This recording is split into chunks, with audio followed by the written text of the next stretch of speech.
Claire Stahlbaum has her future perfectly planned out. Marry the handsome pianist, Jonathan Carr, and settle down to a life full of music. But all that changes when... I'm just going to start this whole daggum thing over because I can't speak. Hello everybody, my name is Kelsey. We're about to get very, very nerdy with my December TBR. It's backwards.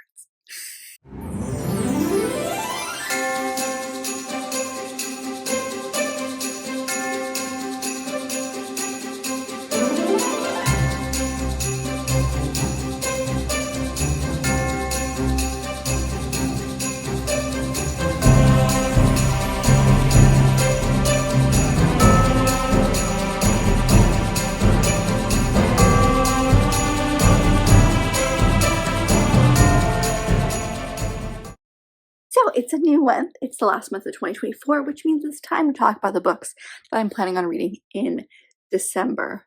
However, elephant in the room, this is a little bit of a new setup. I mean, yes, we have a Christmas tree and it's Christmas, but there's a bookshelf where there usually isn't one. And that is because life update, we moved. So if you're someone who does not care about life updates and is here only for the bookish things, don't worry, I have this video chaptered. Please feel free to move along to the bookish sections.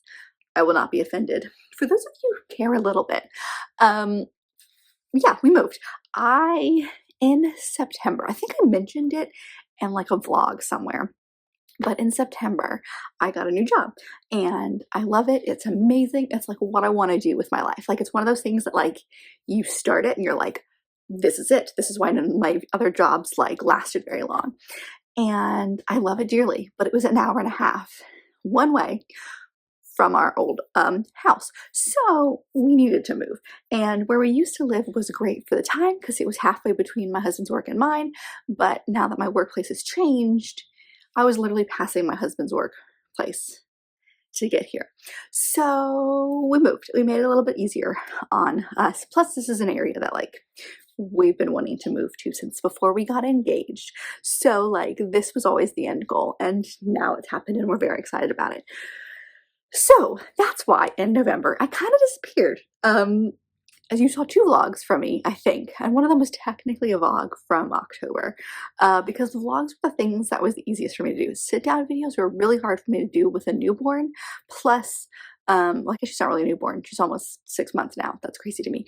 With a baby around. Now in the apartment that we are in, it's easier for me to be able to sit down and film random videos in whatever room that she's in because our bookshelves are scattered around this apartment. So the setup is going to change and you're going to see probably a few different places just in general. But for December, as many as I can do, as many as it feels right, we're going to probably try to do it in front of the tree. Now the tree's not decorated, as you can see, so eventually you may see decorations show up, but we need to make room for things before I start actually decorating for Christmas. But Chris got the tree up yesterday and I was very excited about it. So yay, this is my setup for today, which is why you wouldn't have seen in a November TBR, you wouldn't have seen honestly a lot of stuff. So I'm really hoping to get back at it in December with my sit down videos. Vlogs are really easy to do because I can just like come in and out really quickly. Doesn't matter where I am. Sit down videos are a little bit harder. But like I said, I've got a setup that works really well, I think, with the baby who is asleep over there. So with that being said, there's no month to look back on last month. I did do like polls from the TBR, but I did stick to very many of them. And I can guarantee that October, I did not complete. I don't even have the picks anymore, but I definitely didn't complete everything I needed to. So we're just going to go into this month knowing it's last month of the year and we're just going to see what happens. So the mood. What am I in the mood for? Yes, I have some Christmas books that I would like to get to. I'm usually like, yes, let's go Christmas. And I am. Just not in my reading this year. Like, yes, I've got a few books here that would work for Christmas, but like I'm in a fantasy mood right now. So I'm like a darker fantasy. So we're gonna see what the mood takes. I've got some vlog ideas coming in December as well, so you'll probably see some of those coming your way. But otherwise, this was a very lengthy introduction. Let's just go ahead and get into the first pick from the TBR basket. Pick number 1.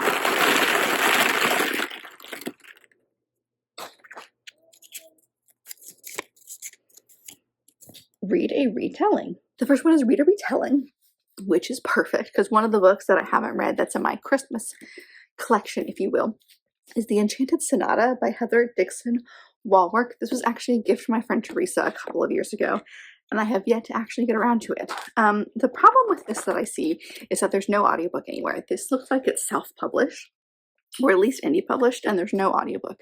So I'll be having to read this physical, which is fine. We'll just see if I have the time for it, because where I work is very, very busy in December, and Christmas time is like one of the peak times of the year. I mean, I feel like that's true for a lot of places, but it's very true for where I work. So we'll see if I can physically find time to read this, but this is a somewhat reimagining of the Nutcracker story, which I've read a few of over the course of the years. This one follows Clara. She says, I'm just going to read you the back because it's very short. Clara Stahlbaum has her future perfectly planned. Marry the handsome pianist, Jonathan Collar, and settle down to a life full of music. But all that changes when Clara receives a mysterious and magical Nutcracker.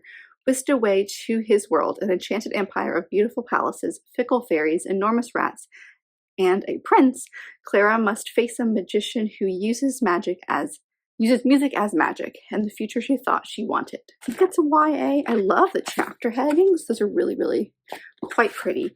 But it was just kind of something that I think I saw someone talk about, and I was like, that sounds interesting. Plus, I grew up with the Nutcracker. I mean, I feel like we all did, but like coming from a ballet family, the Nutcracker is Christmas. So unlike my mother, who is like doesn't want to hear any Nutcracker music because that's all she does at work is listen to Nutcracker music, I want all of the Nutcracker retellings. So I'm excited to see what this one's going to be about. I read one last year that was a little spooky. It was a little on the darker side, and I really enjoyed it. I don't expect this to be like that, but retelling. We'll see when I get to it, if I get to it. I want to get to it. I definitely want to get to it. Pick number 2.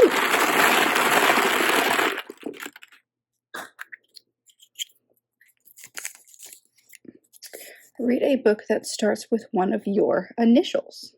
All right, the next one is a title that starts with one of your initials. So, this is a little bit of a twisty one, but it's a graphic novel, and it's called Listfall, I think, and it's by Tim Propert.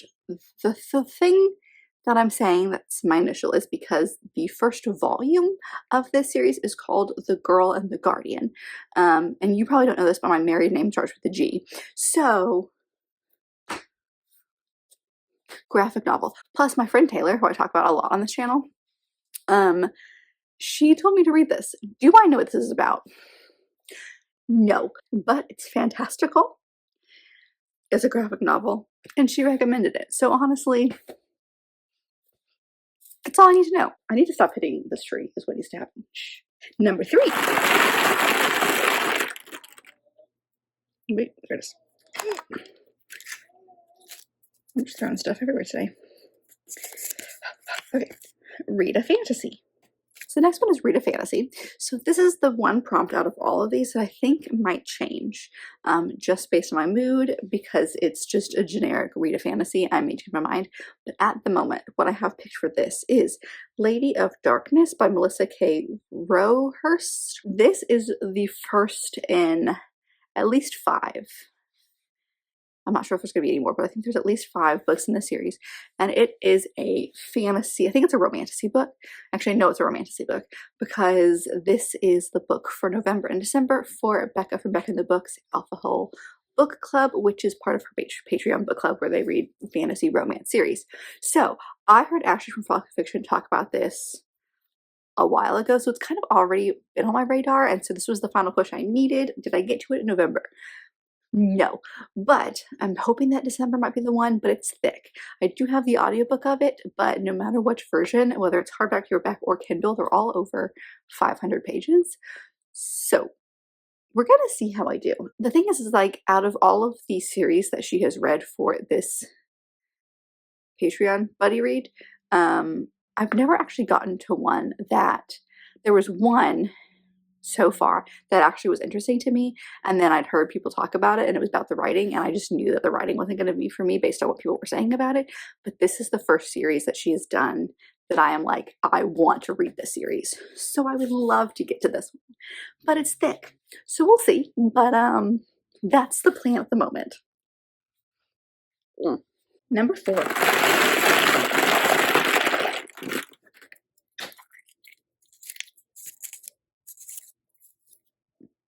Ooh, a subscription box book. The next one is a read a book from a subscription box. I need to reword this prompt because it's very confusing, but it's a book that came in a subscription box. So I'm going to hopefully get to the book that I ordered for Book of the Month last December and then never got to. Actually, I ordered 2 and I got to one of them, but either way, it's called A Winter in New York and it's by Josie Silver.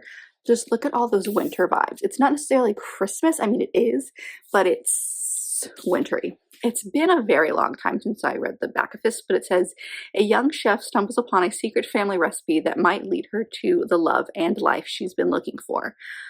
When Iris decides to move to New York City to restart her life, she realizes she underestimated how big the Big Apple really was. All the nostalgic movies set in New York she's watched with her mom while eating their special secret recipe gelato didn't quite do it justice. But Bobby, Iris's best friend, isn't about to let her hide away. He drags her to the famous autumn street fair in Little Italy, and as they walk among the food stalls, a little family-run gelateria catches her eye. Could it be the same shop that's in an old photo of her mother's? Curious, Iris returns the next day to meet the handsome Gio, who tells her that the shop is in danger of closing. His uncle, sole keeper of their family's gelato recipe, is recuperating from a stroke and can no longer remember it, so they can't make anymore. When Iris samples the last remaining batch, she realizes that their gelato and her gelato are one and the same. But how can she tell them she knows their secret recipe when she's not sure why Gio's uncle might have given it to her mother in the first place? Iris offers her services to help recreate the flavor and soon finds herself falling for Gio and his family. But when Gio's uncle finally recovers, all the secrets Iris has been keeping threaten to ruin the new life and new love she's been building all winter long. I am excited about this one because it's about winter more than it's about Christmas. So yes, it's got the cold, like it's very, very cold where I am. So like I am ready for all things chilly, cold, wintry. I want those. So I'm excited about this because while I'm in the cozy mood, I'm not necessarily in a Christmas reading mood. Movies, all about decorations, give me it. Music, yes please. Reading, yeah. So I'm excited about this one because it gives me that winter vibe that I want, and rereading the inside and what it's about, I'm very excited about this one. So hopefully I will get to this one this year. We will see. It's been sitting in a box for a year, so fingers crossed. Number 5.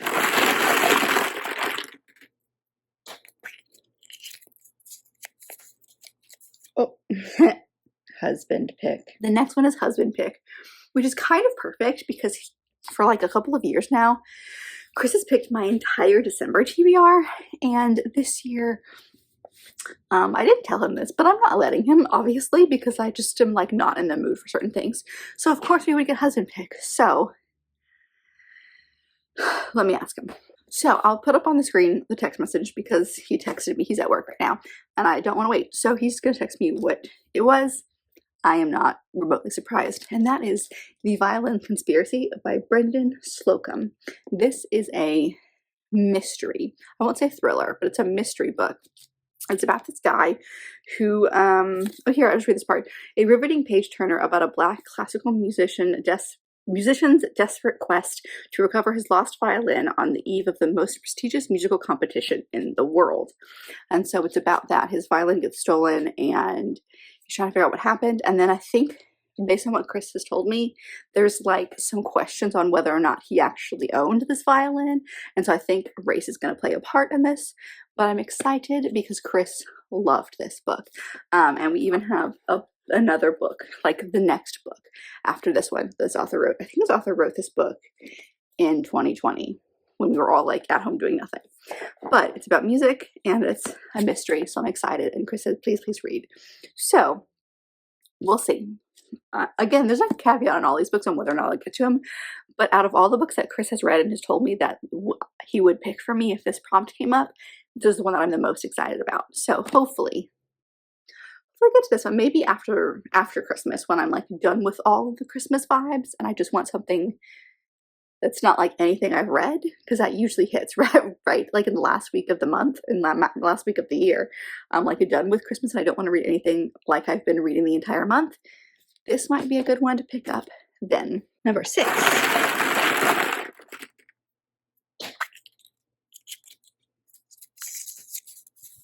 Read a historical fiction. All right, the next one is one that like I was going to get on this TBR no matter what, and that is Ruthless Vows by Rebecca Ross, which is the sequel to Divine Rivals. I read Divine Rivals last year, I want to say near the end of last year, and I really enjoyed it. The criticism I see with this book is a lot of people went in thinking it was a fantasy, and it has fantastical elements, but it's really a historical fiction with some fantasy elements. So I went in knowing that, and I think that's why I enjoyed it. It's a romance. It's marketed as an enemies to lovers. And it is in a way, actually it's marketed as rivals to lovers. And it is in a way, it's about two journalists, rival journalists, who are working at the same paper, and they're vying for the same position, and they end up both being like correspondents on the front line of this war. And the fantastical elements is that this war is fought between two gods, but like the gods are sleeping the entire time, so they're using like humans to fight for them. Anyway, so it's their romance, and it ended on a very big cliffhanger. I still remember the cliffhanger. And something about this book, I think it's because it's a white cover, and white reminds me of snow, but I was like, this is perfect. I want this right now. So I've actually already started this one, and it's great so far. I'm like 5 chapters in. I'm like 10% of the way through, and I'm already enjoying it. So yay me. But this one you're going to see in an upcoming vlog for sure. But I just really wanted to pick it up. Like I haven't, this is why I love waiting for like the mood to hit, because I haven't wanted to pick this one up since it came out. And then all of a sudden I was like, I need this book. I need to read it right now. And I am listening to that like inner voice. And I'm probably going to enjoy this a lot because of it. So, number 7.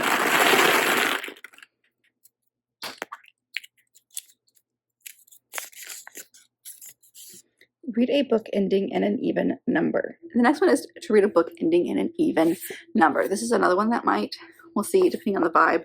But the only other book I think, well maybe there's one more that I own that's like as a Christmas book that I haven't read, is The Christmas Dress. And this is by Courtney Cole. And it says One Dress, Two Women, and the Magic of the Holiday Season. It's about a woman who like moves into an apartment because her late father's apartment building, and so she's like talking to the people who live in the building, and one of them owns this dress, and so it's like the two of them, and like this dress meant something to this woman when she wore it however many Christmases ago, and so she's trying to like help our main woman find love. I don't actually know. It feels very like chick lit versus romance, if that makes any sense. But I got it in a book. It was a Cozy Christmas special edition box from Unplugged. And the other book that I got with this, because it came with 2 books, I read a couple of years ago, and maybe it was last year, and I really enjoyed it. So I have hopes for this one, but like I'm waiting for the mood to strike. Like this one screams Christmas, whereas the other 2 that I have on this list that are Christmas books don't scream Christmas. So this is the one that I'm like, I would say that maybe the least excited about, but I still want to give it a shot at some point. And just to prove it to you, the last page, sorry, there we go, the acknowledgements end on page 340. That's not focusing, but there we go. Even number. That's what I'm picking. And number 8, the final pick for 2024 is a book released this year. And the last prompt is a book that came out this year, which is perfect, because this is another book I was trying to get on this list, because my audiobook hold from the library came through.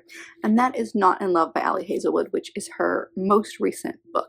I was going to say it's her most recent like adult romance, but it's her most recent book, period. This one follows Rue and Eli, and it says that Rue might not have it all, but she has enough. A few friends she can always count on, the financial stability she yearned for as a kid, and a successful engineer as a biotech engineer of Klein, one of the most promising startups in the field of food science. Her world is stable, pleasant, and hard fought until a hostile takeover and its offensively attractive front man threatened to bring it all crumbling down. Eli Kilgore and his business partners want Klein, period. Eli has his own reasons for pushing the deal through, and he's a man who gets what he wants, with one burning exception. Rue, the woman he can't stop thinking about, the woman who's off limits to him. Torn between loyalty and an undenying attraction, Rue and Eli throw caution out the lab and wardroom windows. Their affair is secret, no strings attached, and has a built-in deadline. The day one of their companies prevails. The day one of their companies prevail. That was a really weird way to phrase that. Anyway, but the heart is a risky business that plays for keeps. It's not really enemies to lovers, but it's got that vibe, and I'm very interested because it's like, it is sciencey, but it's like food science, which is not what I expected. Either way, I love Ellie Hazelwood, and I would do anything for her. So I'm excited to give that one a shot. So that's it. Like I said, I have a couple of vlog ideas. I'm of course going to try to do a Christmassy vlog, maybe with some of the books here. We'll see. And then I do have a kind of like a last minute goal completion vlog idea. But otherwise, those are my plans. I don't really have anything else to add unless I just feel like the mood to pick something up, which is entirely possible, let's be honest. So that's it. That is a look at my December plans for my reading. I hope you guys enjoyed this video. As always, let me know if you've read any of the books that I mentioned in today's video, or if there's something that you are planning to read in December. I would love to know your TBR as well. Are you a mood reader? Do you wait for Christmassy, holiday type books? Are you just like, no, I don't want anything to do with them? Tell me all of your reading thoughts. But if you like this video, and I very much hope that you did, don't forget to give it a big thumbs up and subscribe down below if you'd like to be part of this awesome and growing family. I've also got all my social media down there, as well as other fun bookish links. So go check all that out, and I'll see you guys in my next video. Bye!